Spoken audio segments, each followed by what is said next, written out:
magic word, puddles. Yes, this brings us to the next part of our E3 2017 versus final game discussion, the mysterious vanishing puddles. In the demo, the scene features a large number of visible puddles in this specific scene, right? The final game reduces this amount. That much is obvious. It has been suggested by some that these puddles were eliminated from the game due to performance issues. Insomniac, on the other hand, has suggested that this is more of an artist-driven change. So what's going on? Well, after looking closely at this, I have a theory.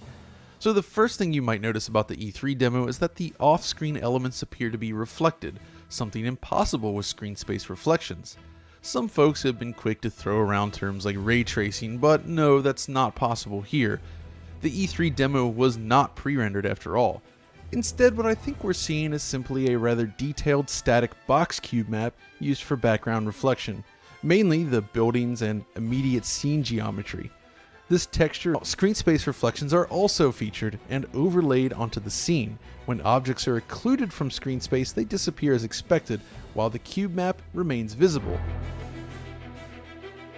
Now, the final game works in much the same way, but with one major difference. The cube map texture itself has been changed. Screen space reflections are still in use, but the cube map itself has been replaced with a rather generic one. And the reflection of the cube map itself also appears more diffuse.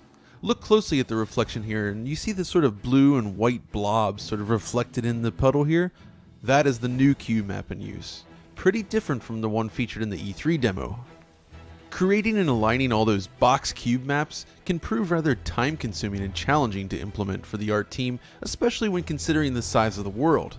Been a game ever recently more polarizing than Sea of Thieves? I think not. And I think that for me personally, it's probably my favorite new IP this generation. If I take a look at it seriously, there's going to be a large contingent that don't like the game. Of course, there's going to be the PlayStation 4 dudes that are just going to rag on it for whatever reason because that's what they do.